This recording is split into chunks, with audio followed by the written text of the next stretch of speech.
What happens when one of Hollywood's most charming actors sits down for what should be a lighthearted daytime chat, only to find himself ambushed by a host with an agenda? In just 41 seconds, a single accusatory comment from Denise Welch would shatter the friendly atmosphere and set off one of the most uncomfortable moments in daytime television history. This is the story of how a routine interview became an explosive clash that ended with Hugh Grant walking off the Loose Women set and leaving the panel stunned and the studio audience in complete silence. The morning had started like any other episode of Loose Women. The iconic lunchtime talk show that had become a staple of British television was preparing to welcome Hugh Grant, the beloved actor known for his roles in romantic comedies and his quintessentially British charm. The studio was buzzing with its typical pre-show energy.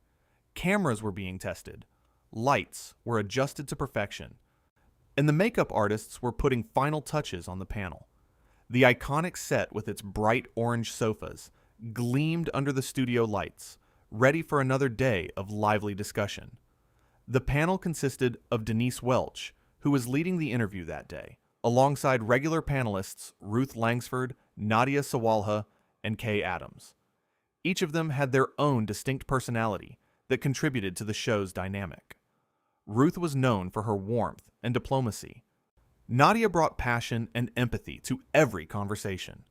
Kay was the thoughtful one, always considering different perspectives. And Denise was known for being outspoken, sometimes controversially so, never backing down from confrontation when she believed she was right. The audience filed in, excited at the prospect of seeing Hugh Grant in person. There was an electric atmosphere in the studio. People chatted excitedly in their seats. Some had been fans of Hugh's work for decades, but everyone was there with the expectation of an enjoyable, entertaining hour of television. Nobody had any idea what was about to unfold. Hugh walked onto the set with his signature smile, waving to the cheering audience who had risen to their feet in applause. He looked relaxed and happy, dressed casually, but smartly. He greeted each of the panelists warmly, shaking hands with Ruth and Kay, giving Nadia a friendly hug, and exchanging pleasantries with Denise. To any observer, everything seemed perfectly normal. Hugh settled into the bright orange sofa. The audience's applause died down, and the interview began in what appeared to be the friendliest of circumstances. The first few minutes went exactly as planned. Ruth opened with a warm welcome, introducing Hugh to the audience at home and thanking him for coming on the show. She asked him about his latest film, and Hugh launched into an engaging description of the project. She's sharing amusing anecdotes about the filming process that had the audience laughing along. He talked about his co-stars with genuine affection, describing funny moments on set. His natural charisma was on full display, and everyone seemed to be having a wonderful time. Nadia jumped in next, asking about his approach to choosing roles at this stage in his career. Hugh gave a thoughtful response about how his priorities had shifted over the years. He spoke eloquently about the craft of acting, about finding truth in performance. The audience was captivated, hanging on his every word. Even the other panelists seemed genuinely interested, leaning forward in their seats as he spoke. Kay then asked him about his preparation for his latest role, and Hugh shared a particularly funny story about working with his co-star that had everyone laughing heartily. He described a scene that had gone hilariously wrong during filming, where a prop had malfunctioned at the worst possible moment. The director had kept it in the final cut, Hugh revealed, because the genuine humor actually served the scene better. It was exactly the kind of lighthearted, entertaining conversation that Loose Women audiences tuned in for. But beneath the surface of this apparently smooth interview, something was brewing. Denise had been noticeably quieter than usual during the opening segment, letting the other panelists take the lead. She was smiling, nodding along, but there was something in her expression that suggested she was waiting for something. Denise had been following Hugh's media appearances closely over the past few weeks, and there was something specific she wanted to address. Something that had clearly bothered her enough that she had decided this interview was the perfect opportunity to confront him about it.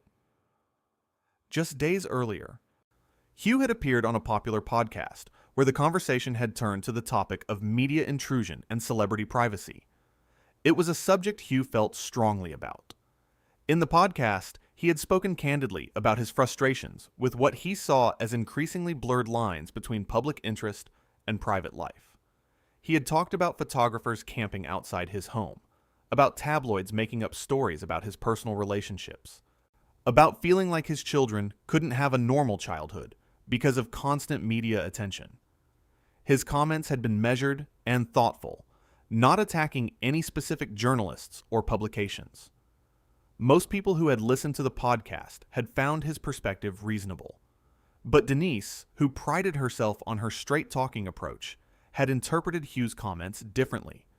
She saw them as whining, as a wealthy, privileged man complaining about minor inconvenience.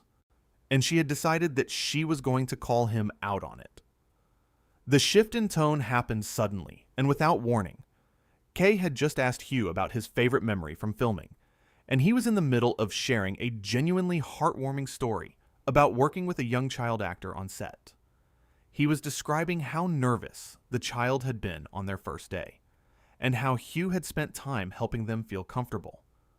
The audience was listening intently, smiles on their faces. It was a beautiful moment, the kind that makes for perfect daytime television. That's when Denise struck. "Hugh, can I just stop you there for a second?" Denise said, her voice cutting through the warm atmosphere like a knife through butter. The change was so abrupt that Hugh actually stopped mid-sentence. "I want to talk about something you said in that podcast last week." Hugh blinked, clearly caught off guard. He maintained his composure, though there was a note of caution in his voice. "Oh, which podcast are you referring to?" he asked politely. "You know exactly which one I'm talking about," Denise said, leaning forward with uncomfortable intensity. "The one where you spent 20 minutes complaining about the media, where you said that journalists were, and I quote, invading your privacy and crossing boundaries. Don't you think that's a bit rich coming from someone who has made millions, tens of millions actually, from being in the public eye? From wanting people to watch your films, to know your name, to care about what you do?" The studio fell silent. The warm atmosphere evaporated instantly. Ruth shifted uncomfortably in her seat. Nadia's expression changed from relaxed enjoyment to concern. Kay looked down at her notes as if searching desperately for a way to redirect the conversation, and the audience suddenly went quiet, sensing that something uncomfortable was unfolding. But Denise wasn't finished. "I mean, let's be honest here, Hugh. You've built your entire career on public adoration. You've walked countless red carpets, done hundreds of interviews, posed for thousands of photographs. You've actively courted fame and celebrity. And now, you want to sit there and complain because occasionally someone takes a picture of you walking down the street. That's the deal, Hugh. That's what you signed up for when you decided to be a movie star." Hugh took a deep breath, visibly collecting himself. His pleasant expression had become more guarded now. When he spoke, his voice was measured, clearly trying to keep the situation from escalating. "Well, Denise, I think there's an important distinction to make here. There's a difference between being a public figure, which I am and which I've never denied, and having every single aspect of your personal life dissected without your consent. Yes, I've chosen a career in acting. Yes, I've done publicity because that's part of promoting the films. But that doesn't mean..." "But that doesn't mean what?" Denise interrupted sharply. "That doesn't mean people should care about you. That doesn't mean they should be interested in your life. You can't have it both ways, Hugh. You can't spend decades asking people to care about you and your work, and then suddenly decide that actually, no, you want to be left alone. You chose this life. You chose fame. You chose the money and the recognition and all the benefits that come with being a successful actor. You don't get to cherry pick which parts of that you accept and which parts you complain about." Hugh's jaw tightened slightly, but he kept his voice level. "I'm not cherry picking anything, Denise.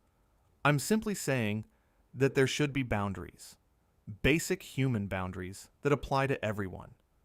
Being in films doesn't mean photographers should camp outside my home for days. Following my car when I'm driving my children to school, climbing over walls to get pictures through my windows, that's not public interest, that's harassment. Ruth saw an opportunity to intervene. Denise, I think what Hugh is trying to... But Denise raised her hand sharply, cutting Ruth off. No, Ruth, please. I want to hear this directly from Hugh. I want him to explain to me why he thinks he deserves special treatment, why his privacy is more important than anyone else's, why the rules that apply to the rest of us somehow don't apply to him just because he's been in some successful movies. Hugh's polite smile was fading now. Denise, with all due respect, I don't think you're actually listening to what I'm saying. I'm not asking for special treatment. I'm asking for the same basic respect and privacy that you would want for yourself. Being an actor doesn't make me public property. It doesn't give tabloids the right to make up stories about my personal relationships. It doesn't give photographers the right to follow my family around. These aren't unreasonable requests. They're basic human rights. Oh, here we go, Denise said with a dismissive wave and a mocking laugh that made several audience members visibly cringe. Human rights? Really, Hugh? You're comparing having your photograph taken to actual human rights violations? Do you hear yourself? Do you hear how privileged and out of touch you sound? There are people out there who are actually having their human rights violated. People who are starving. People who don't have clean water. People who are being persecuted. And you're sitting here on your comfortable sofa with your millions in the bank, comparing being photographed to human rights abuses. It's insulting, frankly. The audience was completely silent now. People were shifting in their seats, exchanging glances, and clearly unsure how to react. This wasn't the fun celebrity interview they had come to see. This was turning into something ugly. Nadia tried to defuse the situation. I think maybe we're getting a bit off track here, loves. Hugh, you were telling us such a lovely story about that young actor. Why don't we? No, Hugh said firmly, holding up his hand. His voice had changed, the polite tone giving way to something harder. No, I want to address what Denise just said, because it's a perfect example of the kind of twisted logic that makes any discussion about privacy impossible. I did not, at any point, compare having my photograph taken to serious human rights violations. That's a deliberate misrepresentation of what I actually said. What I said was that everyone, regardless of their profession or income, has a right to basic privacy and dignity. That's not controversial, Denise, and it's certainly not privileged. It's just common sense. Denise's face flushed red. Don't you dare accuse me of twisting your words. I heard exactly what you said, both now and in that podcast. You're uncomfortable with the consequences of your choices, so you're trying to paint yourself as some kind of victim. But you're not a victim, Hugh. You're one of the most privileged people on the planet. You live in a beautiful home. You travel the world making films. You earn more in a year than most people will see in their entire lives. So excuse me if I don't have much sympathy for your complaints about occasionally being recognized in public. Again, you're deliberately mischaracterizing what I said, Hugh replied, his voice rising despite his efforts to stay calm. I have never complained about being recognized in public. I have never complained about fans approaching me. What I have complained about is aggressive, but invasive behavior that crosses clear boundaries. There's a world of difference between someone politely saying hello in a restaurant and a photographer hiding in bushes outside my home, waiting to get pictures of my children. Why can't you see that distinction? Because it's a distinction without a difference, Denise shot back. It's all part of the same package, Hugh. When you chose to be famous, when you chose to pursue a career that would make you recognizable, you chose all of it. You don't get to pick and choose. You don't get to enjoy the red carpets and the award shows and the magazine covers and then cry foul when that same public interest extends to your private life. That's hypocrisy. Kay made another attempt to intervene. I really think we should move on to... But Hugh continued, his frustration now visible. It's not hypocrisy, Denise. It's called having boundaries. It's called recognizing that being good at your job and being successful in your career doesn't strip away your humanity or your right to a private life. I genuinely don't understand why this is such a difficult concept for you to grasp. Would you be okay with photographers following your children? Would you be okay with tabloids making up stories about your relationships? Because by your logic, since you're on television every day, since you're a public figure, well, you've agreed to all of that. Don't you dare compare my situation to yours, Denise snapped, her voice getting even louder. I'm not some Hollywood movie star making 20 million pounds of film. I'm a working television presenter. It's completely different. How is it different? Hugh demanded, leaning forward. You're on television 5 days a week. You're recognized in public. You have fans and followers. By your own logic, that means you've agreed to constant media intrusion. But I'm willing to bet that if tabloids started camping outside your house, started following your family, you would be absolutely furious. You would probably be on this very show talking about how unfair it was. But when I say the same thing, suddenly I'm privileged and out of touch. Explain that to me, Denise. Denise's face was bright red now, her voice shaking with anger. The difference is that I own my choices, Hugh. I don't sit around complaining about the downsides of my career. I don't act like I'm being persecuted because someone took my photograph. I accept that being in the public eye comes with certain realities. You want all the benefits of fame without any of the consequences. You want the money, the recognition, the adoration, the opportunities. But God forbid someone should actually be interested in your life. That's called having your cake and eating it too, and it's frankly pathetic. The entire panel looked absolutely shocked now. Ruth's mouth had fallen open slightly. Nadia looked like she might cry. Kay was staring at Denise with an expression that was definitely not supportive, and Hugh just looked stunned. His face had gone pale, and for a moment he seemed genuinely lost for words. When he finally spoke, his voice was quiet, but clear. That is completely out of line, Denise. Completely and utterly out of line. I came here in good faith to talk about my work, to have what I thought would be a pleasant conversation. Instead, you've spent the last 10 minutes attacking me, putting words in my mouth, and now calling me pathetic on national television. For what? For daring to suggest that I should have some basic privacy? What exactly have I done to deserve this level of hostility? You've done nothing wrong, Hugh, Ruth said quickly, her voice gentle but firm. She shot a look at Denise that was clearly disapproving. I think emotions are running a bit high here, and perhaps we should all. But Denise wasn't backing down. Oh, don't you start Ruth. He's sitting here playing the victim card, and you're falling for it. Can't you see what he's doing? He's trying to make himself look sympathetic, when all I've done is ask him some perfectly reasonable questions about his own words. They weren't questions, Denise, Nadia interjected, her voice carrying uncharacteristic firmness. They were attacks. You've been attacking him from the moment you brought up that podcast. You didn't ask him to clarify his position.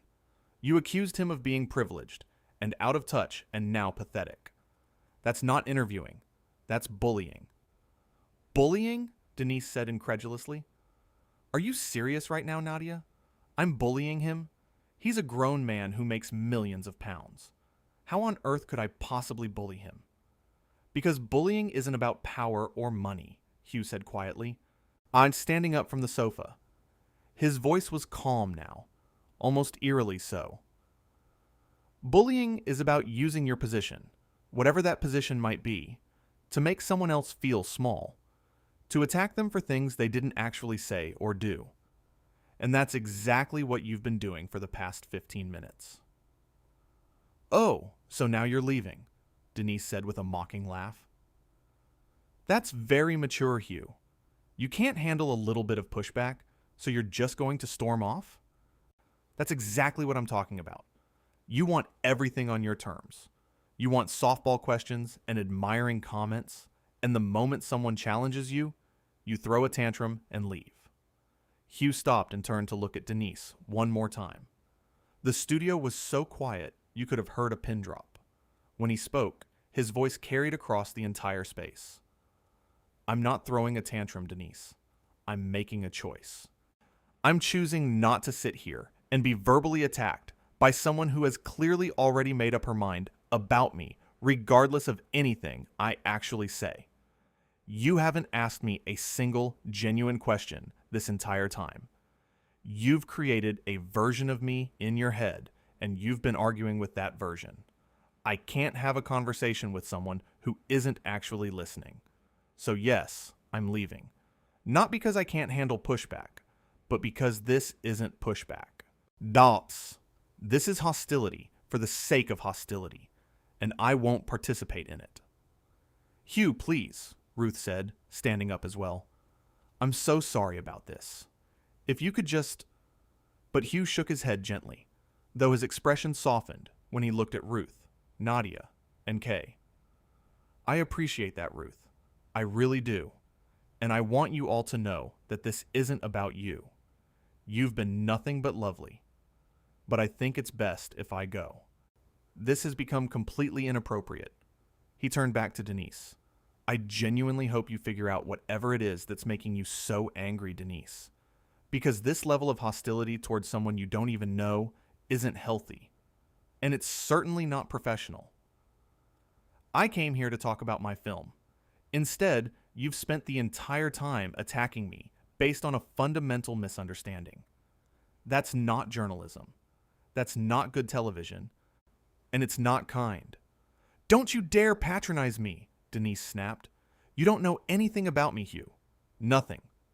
And you clearly don't know anything about me, Hugh replied. Or you wouldn't have spent the last 10 minutes attacking me for things I never said. Goodbye, ladies. Ruth, Nadia, Kay, it was lovely to meet you, and I'm sorry this ended so poorly.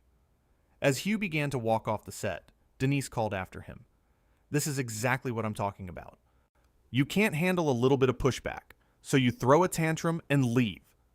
Hugh stopped and turned around one final time. The studio was completely silent. When he spoke, his voice was calm, but carried across the entire space.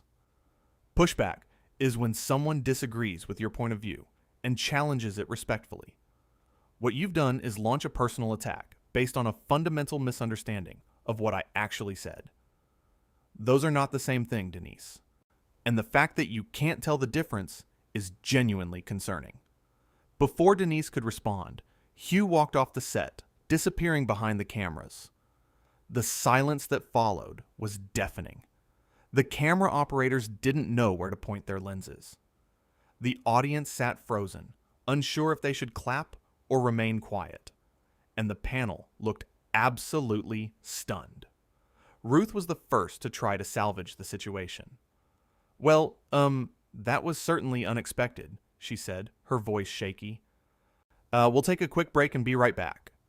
But Denise wasn't ready to let it go. Unbelievable, she muttered, loud enough for the microphones to pick up. Absolutely unbelievable. All I did was ask him a legitimate question. Denise, Kay said quietly, placing a hand on her co-host's arm. That wasn't a question. That was quite aggressive. I was holding him accountable, Denise insisted, though her voice had lost some of its earlier conviction.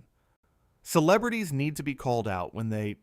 He wasn't doing anything wrong, Nadia interrupted firmly. He was sharing his thoughts on media intrusion, which is a valid concern, and you turned it into a personal attack. That wasn't fair, Denise. Denise looked around at her fellow panelists, seeming to realize for the first time that they weren't on her side. I was just trying to have a real conversation, she said, though she sounded less certain now. But he wasn't playing the victim, Ruth said gently but firmly. He was just expressing an opinion, and even if you disagreed with it, there were much kinder ways to address it. You ambushed him, Denise. You made him uncomfortable in what was supposed to be a friendly interview. That's not okay. The commercial break saved them from further awkwardness. but the damage was done. Behind the scenes, producers were scrambling. Hugh Grant had left the building entirely, politely declining offers to come back. His publicist was reportedly furious, and the show's producers were left to deal with the fallout of one of the most uncomfortable moments in Loose Women history. When the show returned from commercial, the energy had completely changed. Denise was noticeably quieter, and the remaining panelists did their best to move on to the next segment. But the tension was still palpable. The audience seemed subdued and uncomfortable, and for the rest of the episode, there was an unspoken acknowledgement that something had gone very, very wrong. Looking back at the interview, what stands out most is the stark contrast between Hugh's measured responses and Denise's increasingly hostile interrogation. Hugh had come prepared to discuss his work and perhaps engage in lighthearted banter. What he got was a confrontation based on a twisted interpretation of comments he had made elsewhere. His patience throughout most of the exchange was remarkable, maintaining his composure even as Denise's attacks became more personal. The moment that truly crystallized the entire clash was when Denise accused Hugh of sounding like a spoiled child and told him to get over himself. It was such a wildly disproportionate response to what had been a fairly mild observation about media boundaries. Hugh's point about wanting privacy for himself and his family was not unreasonable. Many celebrities have expressed similar sentiments, but Denise seemed to take it as a personal affront.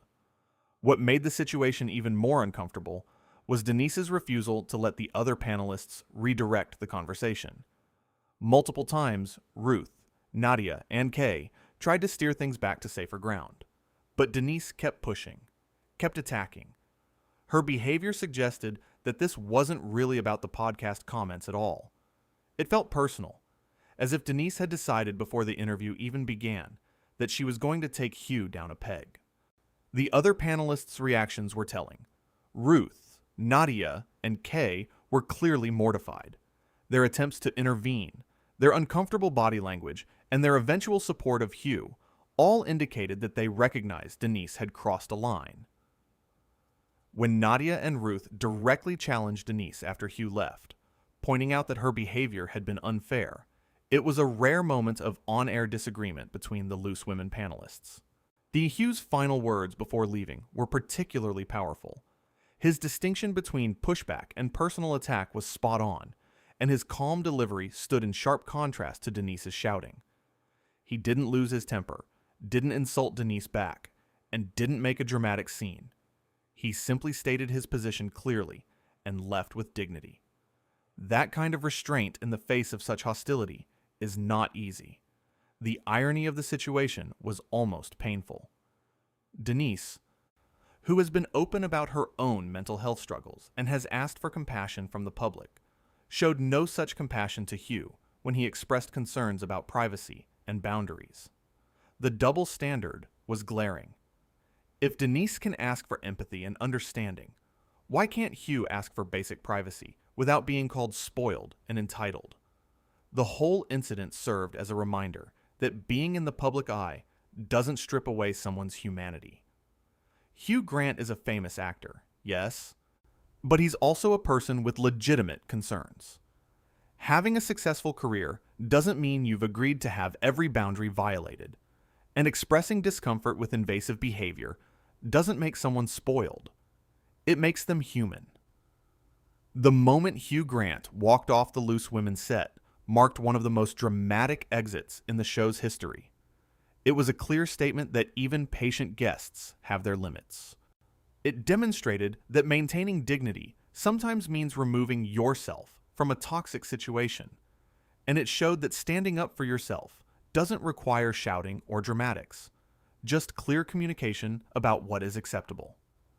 In 41 seconds, one accusatory comment had set off a chain reaction that ended with a guest walking out, and a host left to explain why she had been so unnecessarily hostile to a man who had done nothing to deserve it.